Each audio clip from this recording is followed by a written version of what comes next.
It goes without saying that our state is rich with history, with tradition, with stories of the past and the people that have passed through North Dakota. One of the most exciting, obviously, is Theodore Roosevelt.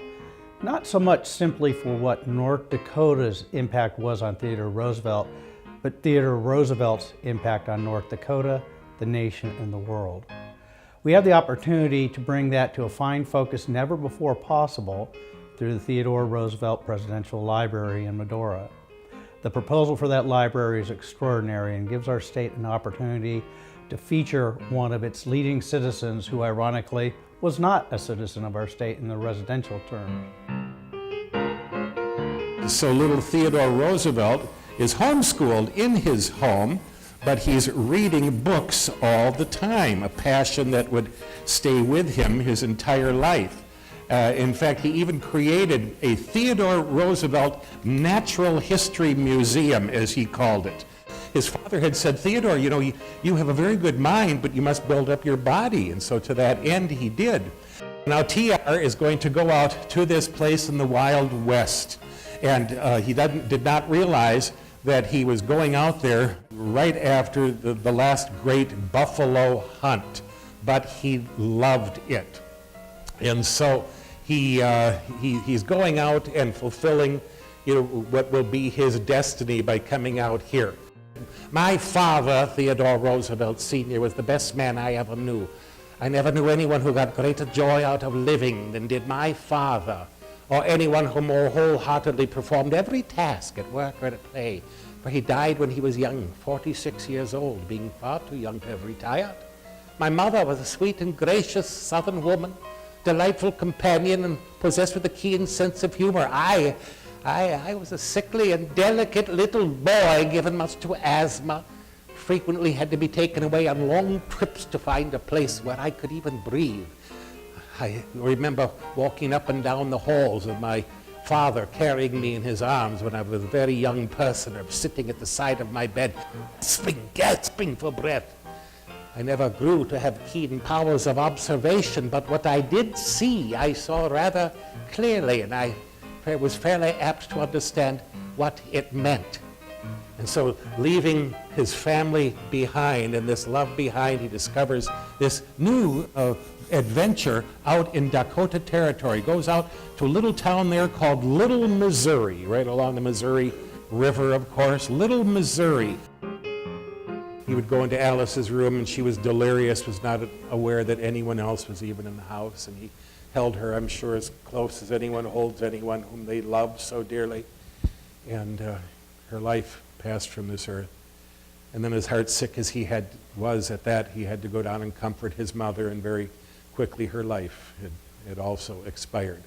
And so in 6 hours' time, Theodore Roosevelt lost the two most important women in his life. It was catastrophic. It was the worst thing that could happen to him.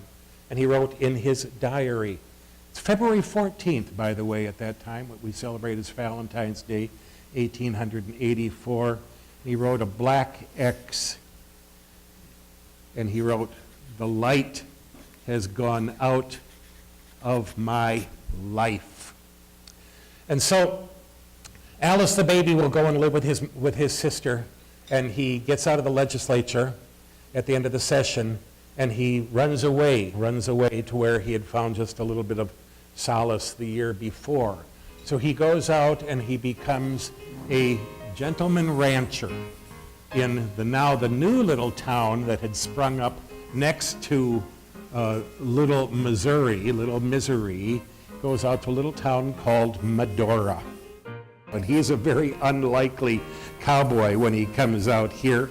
He neither drinks, nor smokes, nor swears, and so he's unlikely in a cowboy in that sense as well.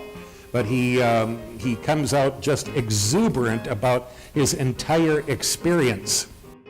Theodore Roosevelt, sitting astride his horse, looks out at all his men and all his cattle and says to all of them, "Hasten forward quickly there." And the cowboys had the same reaction you just did. And then soon that phrase spread throughout the whole territory, and they'd say, "Hasten forward quickly," there, thinking of Theodore Roosevelt. Well, what he's seeing while he's out there also is the rural people that he would have never ever seen before in his entire life out there in the Badlands. And so the light goes back into his life. And wherever he went also, he brought books with him. He had them bound in pigskin. It was called the Pigskin Library because he was a voracious reader. I think he might have read 1 or 2 books a day.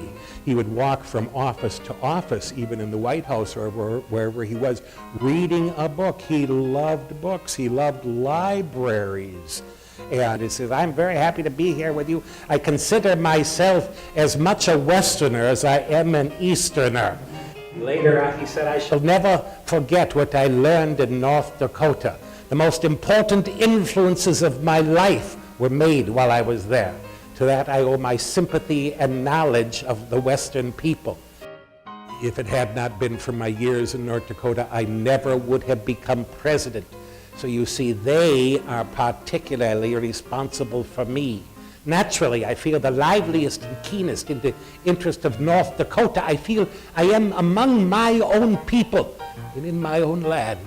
I speak to you today with these solemn tones because your welfare, both physical and spiritual, is so close to my heart.